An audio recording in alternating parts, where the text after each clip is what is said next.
Hey y'all, and welcome back to my channel. I'm so glad that you're here because I have a new story for you today, and it's a ghost story, and it's witchy. So it has all the awesome elements to it.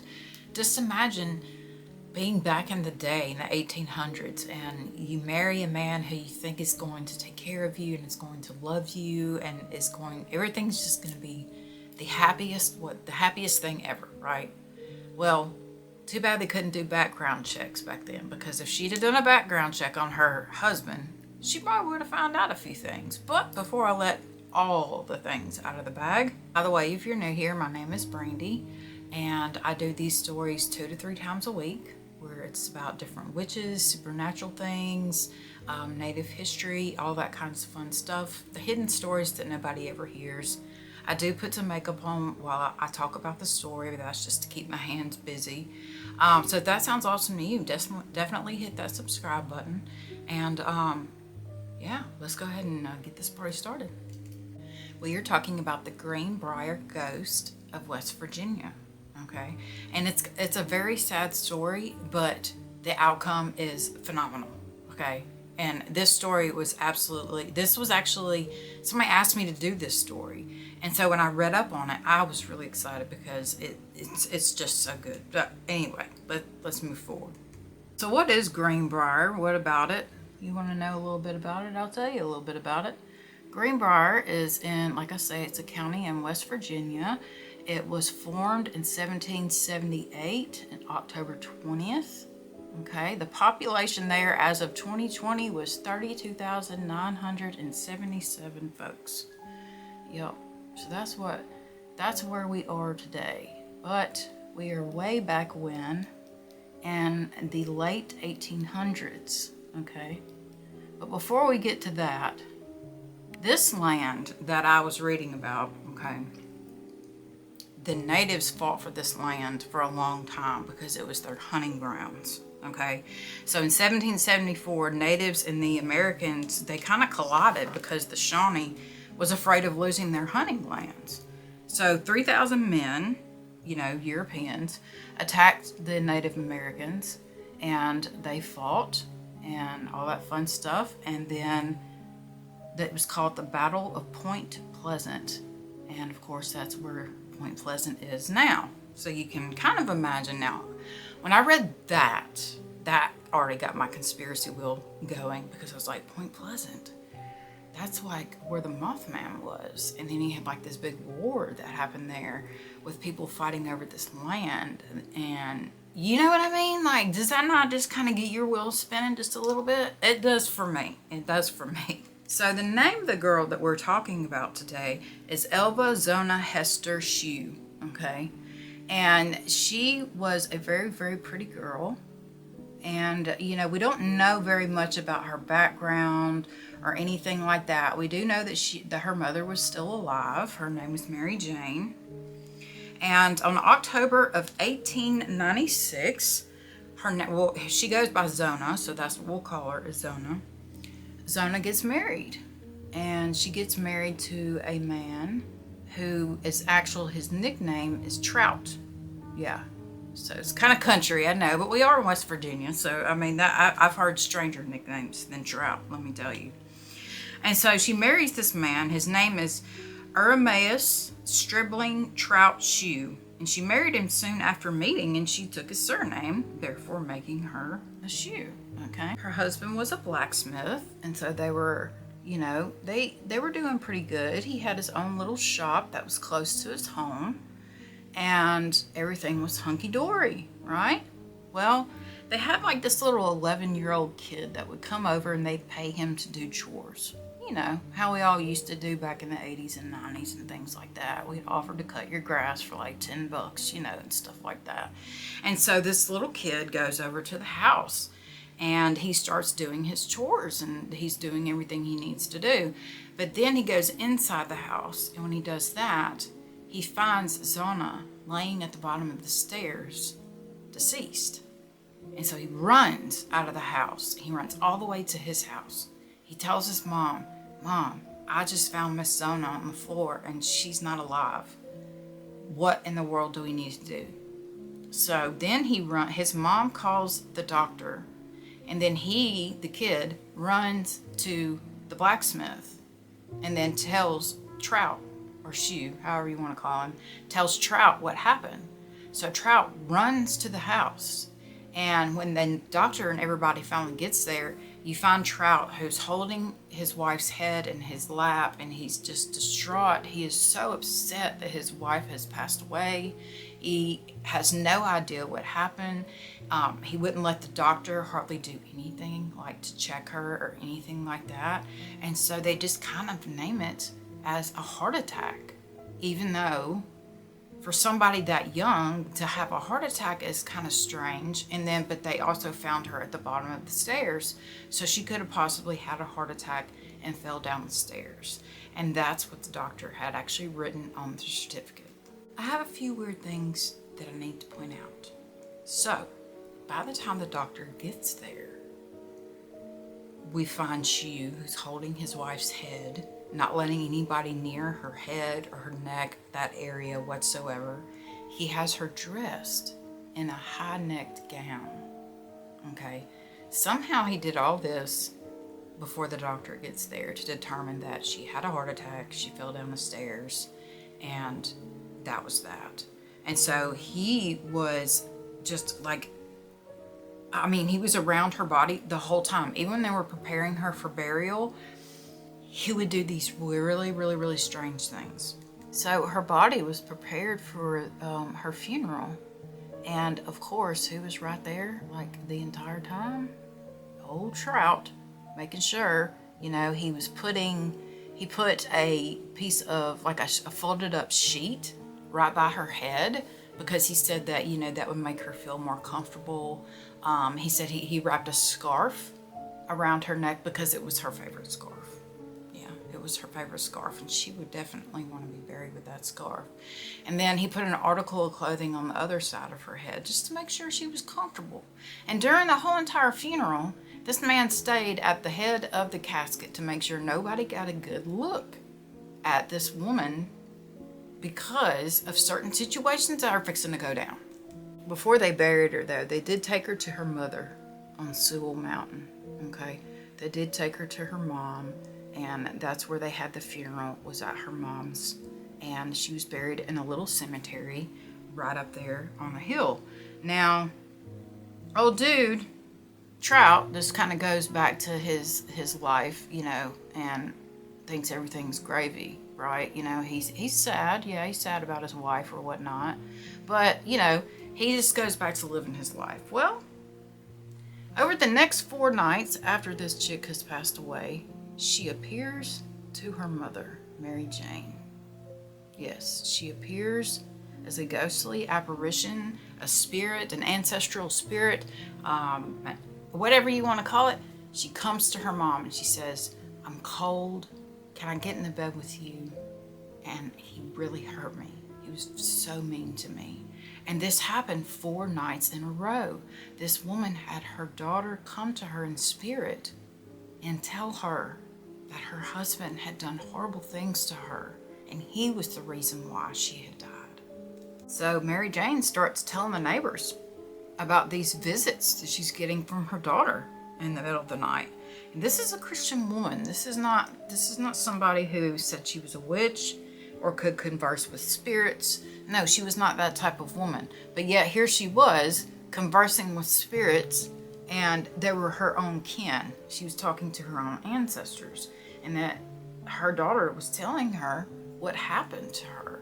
And so 4 nights in a row, she would go to her mother and she would tell her the things that Shue would do to her and all this fun stuff. And so they decide, well, let's look farther into this. Let's see, let's see what's going on, because, the doctor even said, my diagnosis could have been wrong. I definitely could have been wrong. He wouldn't let me get anywhere near her head, so I couldn't really give her a good examination. And so, that what else can I do about that? And so they decide that word spreads quickly about her visions, and people are starting to wonder, is this true? Did he kill his wife? And he's about to get away with it?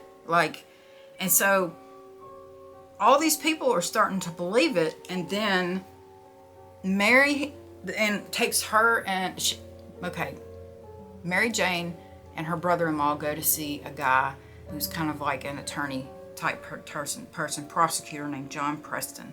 Now Preston didn't believe the story. He thought it was all BS. But the more that Mary Jane talked about it and the more things she said, the more convinced this man was that she was seeing her daughter in spirit, and her daughter was telling her things that were true. Okay, and we'll find out. So folks start doing some digging. Yes, they do. They start doing some digging and they find out some things about old Trout. Oh yes, they did. And I shall list them for you now. So they found out that he had been in prison. We're not sure what for, but it is probably spousal abuse, I can imagine, because he was married 2 times before. And those 2 women did not make it out of that marriage alive either. No, they did not. So one of his wives was helping him clean the chimney, okay? And what she was doing was putting rocks in a bucket and letting him pull it up, because I don't know if they were building a fireplace or if they were cleaning it or what, but once she filled that bucket up full of rocks, he dropped it on her head. Instantly, it killed her instantly. And then his other wife died falling from a haystack. Yeah, like a you know, where they stack hay and stuff like that. She fell from that, and she died. And of course, nobody knew about any of this, especially not our girl, the ghost, who's coming and telling her mom that her husband's done all this stuff. And so what they finally do is they exhume her body. Okay, yeah. The mom's like, let's do this, exhume the body. I want to see what's going on with my kid and all this other kind of stuff. And then an inquest jury was put together because old dude was going to have to answer to whatever they found, right? Well, and found they did. Okay, let me tell you. But before that, Shue complained so much about this. He did not want this to happen whatsoever, okay? He did not want the body exhumed, obviously. We all know why. Because he hurt her and he was trying to hide it. Well, it was going to happen, and he was going to attend the inquest whether he liked it or not, basically, is what the cops were telling him. You know, whatever we find, this is just too circumstantial for you to have 2 women in your life that you were married to that were gone, and then all of a sudden now, you know, we got this going on. And so then he said, quote unquote, he knew he would be arrested, but they will not be able to prove that I did it. Dude, you just did. You just proved to everybody that you did it by saying they're not going to be able to prove that I did it, though. So I'm not going to get in trouble. Okay, well, good on you for admitting what you did. So they do an autopsy on March 9th. Anyway, they did the autopsy then, and what they found was absolutely bonkers. Okay, so first off, they found out that her neck was broken straight up. That's why he kept hovering around her head, because he didn't want anybody to see this part. He crushed her windpipe. Okay, we're not really sure how he did any of this, but this is what they found. Her windpipe was smashed. There were finger marks around her neck suggesting that she was strangled. Her neck was dislocated at the 1st and 2nd vertebrae. Okay, the ligaments were torn and ruptured, and her windpipe was crushed at a point in the front of her neck. That's what they found during the autopsy of this woman. The findings of what they found from poor Zona was made public, and everybody was outraged. They were completely and utterly outraged at this.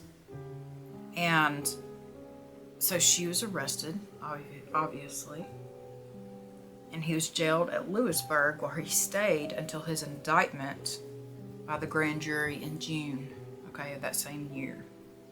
Now, June 27th, 1897, the trial lasted 8 days. And Mary Jane's testimony was what sealed this man's fate. Okay, she told the jury everything that her daughter had told her, and you know, when her spirit had come and talked to her about what her husband had done, she got on the stand and she told all that with such conviction and such emotion that it pulled the jury. And it only took an hour, and then they said that he was guilty. So what was old dude doing during court, you're wondering? Well, he was going around complaining that everybody was out to get him, okay? And that he was not guilty, that everybody was trying to set him up, and in true narcissistic style. Just straight up, just deny, you know. And like I say, they convicted him, of course. But the weird thing is like the papers picked this up, of course, because it was very interesting, but they never gave the ghost part any credence in the newspapers because they didn't believe that. They just thought that maybe the mom had a hunch, you know. You know, us moms, we do have hunches about those types of things, but I believe that her daughter did come to her, okay, like straight up. So old dude is sentenced to life in prison in Moundville, where he died in March of 1900. They actually tried to lynch him, supposedly. Now this is supposedly. They tried to lynch him, but it was unsuccessful. I can't imagine if that's true or not, because an unsuccessful lynching would kind of leave you like broken, you know, or disabled, or I don't know. But I know that if it's a failed lynching, then something broke and you didn't die. And so you're just, I mean, you know, just, I don't know. And that is the story of the Greenbrier, not witch, but the Greenbrier Ghost. Lord of mercy, I can't talk today. But you know what? You know how lucky we are these days? I've been married 15 years. I ain't got to worry about it. But knowing that we can do background checks on people if we absolutely need to, you know, we can. So if Zona could have done a background check on her man, she wouldn't have known that he had been in prison and that he had 2 dead wives already. And I guarantee she would have changed her mind on the situation. So you got to think of it like that. I couldn't imagine dating in this world now anyway. There is just too many things that are just bonkers. But like, you know, you just don't know the person. And for these women to marry somebody after they've known them for a few months is just kind of bonkers to me. But they did what they had to do back then, you know. But I'm glad that, and this was very witchy to me because her ancestor, her daughter, came to her. Like, you don't have to claim you're a witch or a pagan or anything for something like that to happen. She needed help, and she reached out to her mother, and she knew that her mother would be able to see her and to hear her and to comfort her. And so for those 4 days, that's what her mother did. She listened to everything her daughter said, and then she repeated it back in court. And that's the only time that the testimony of a ghost actually was accepted into the courtroom. The only time ever. And he got put in jail for life. Yeah. So that's the story of the Greenbrier County Ghost in West Virginia. I said it all together right that time. Anyways, I hope you guys enjoyed this story today. I know it's a little bit different, but somebody asked me to do it, and it had so many supernatural elements to it that I just had to do it. So anyways, I probably will not have a video for you guys this weekend. I have a bridal shower that I have to go to. So I'm going to be doing that, but I will see you guys on Monday with a brand new story. So if that sounds awesome to you, hit that subscribe button. And like I always say, if nobody's told you today, I love you. Have a great weekend.